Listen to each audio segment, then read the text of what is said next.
Right, the Independent Electoral Commission says 42 candidates appeared on more than one party list. It has implicated 39 parties in the problem.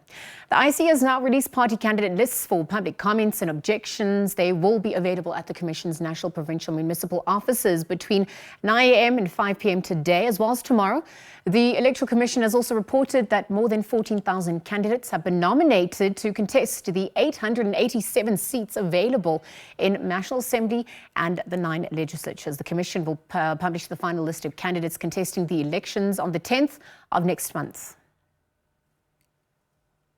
Well, political analyst Professor Andre Duvenhage joins us now via video link to look at the latest developments in the ANC, the IEC case, and also the registration of the MK as a party. Now, good afternoon to you, Prof. Andre, and thank you for joining us on the SABC at this hour. Good afternoon. Prof, let's look at the IEC making the candidate list available for the public. We're looking at the ANC's list. Perhaps you could share your sentiments on what's been released. Obviously, also that list being open for public comments and objections until 5 p.m. tomorrow. Well, as you mentioned, there's time for the assessment of these lists. We know that the candidates need to meet certain requirements before that they can get elected to Parliament.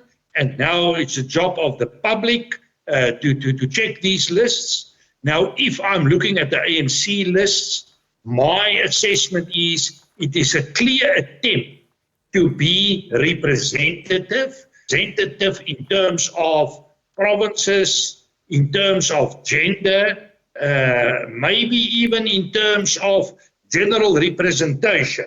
However, I am missing out maybe certain race groups.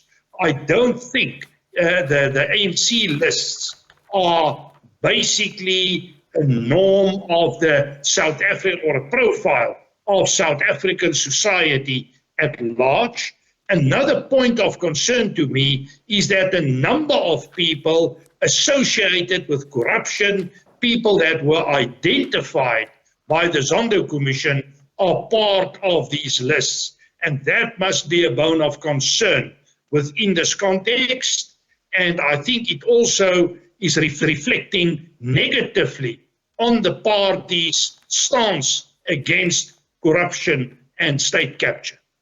Prof, thank you for those opening remarks. Let's delve into the latter part a little bit more, looking at who's been left out, even some of the controversial names that appear with clouds of allegations around them. Let's also look at some of the retirements we've also seen, who's not made it back onto the list, the impact this is going to have on the propositions put forth by the party. You also did mention the issue of it being representative on some fronts with regards to youth, skills and qualification, incorporation of traditional leaders and women as well, with a few exceptions. Talk to us a little bit more about that as well. Well, I think we have seen a number of people leaving the scene. I think Nkosazana Dlamini-Zuma is an example in this regard. I think it is a mix of continuity and renewal. Although I would like to argue there are more continuity than renewal. But absolutely correct, there is a huge number of people from certain representative groups.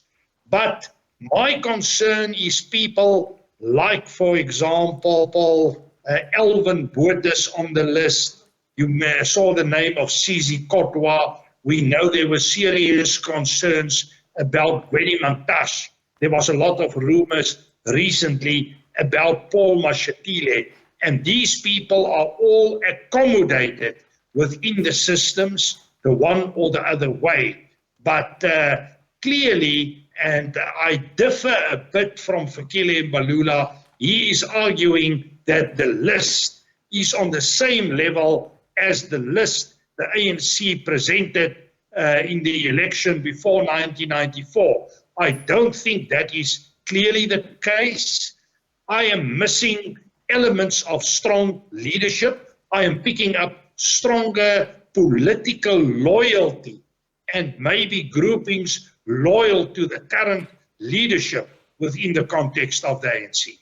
And so, Prof, on the back of that, let's look at what obviously transpired in court today. The MK party now also will be appearing on the ballot for 2024 after the judgment was handed down. There's still issues of the trademarking of its logo. Talk to us a little bit more about that. But also, as we look at some of the issues that have been highlighted from the lists, Independent Electoral Commission saying that there were 42 candidates who appeared on more than one party list, implicating 39 parties. What concerns also arise on that front in that twofold question? Well, I think that is the important job of the IEC, to check these lists to see if the people and the nominates are in good standing, and to exclude people that are on more than one party list. Now, we know there's huge conflicts, especially within the ANC, so you may find people on an ANC list, but you will also find them maybe on an MK list. With regard to the MK ANC battle in court, there are two cases. The first one was an attempt from the ANC to get the MK party deregistered. This didn't work, so what we can say at this point is that the MK party will take part in the election.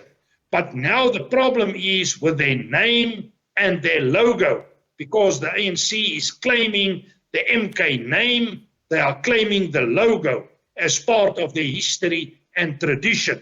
So there's going to be a second court case. I am in agreement with the court case. I think we must say that when it comes to election time, the process should be open for all parties to participate. And if you are a party in sound standing, you have done your payment, you presented your lists, and already you have the signatures necessary, then you should be accommodated. But then it is important that all parties follow the code of conduct. And that is going to be the challenge with the MK party, and I think not only the MK party, but also parties like the EFF, to a certain extent, the ANC, and so on. My information is that there's currently a lot of tension, especially in KZN, and I am expecting high levels of conflict. I think generally speaking, this is going to be the most difficult election for the IEC to manage since 1994. We have seen some of the surveys. Some of the surveys are showing that we may enter a phase of regime change, especially if some of the later surveys are correct, projecting an ANC support base even below 40%, and the MK support base as high as 30%, with no two parties achieving an absolute majority in KZN. So this election is a critical election. Let me just get in there because of time. I actually have to wrap up. There was obviously speaking about controversy and clouds hanging over certain individuals. We also saw now that motion of no confidence filed by the DA against National Assembly Speaker Nosiviwe Mapisa-Nqakula. Questions about whether the ANC will be able to stop this process. Will she remain a speaker? How is this also linked to the step-aside rule, if it applies at all? Talk to us just about that as we conclude. Well, we are towards the end of the sixth administration, and I cannot see with the current process and what happened with Mapisa-Nqakula that she can stay on as a speaker. So I cannot see that the ANC can support her until the end. This will be very negative, reflecting on their image in terms of their stance against corruption. We have already seen the Hawks intervening. There was an attempted court case. So I believe that according to ANC rules, she should step aside at this point. And clearly, it should implicate her position as speaker as well. Prof, we're watching dynamics unfold from here and too. We'll leave the conversation there for now. And thank you for your time at the SABC at this hour. Professor Andre Duvenhage joining us via video link.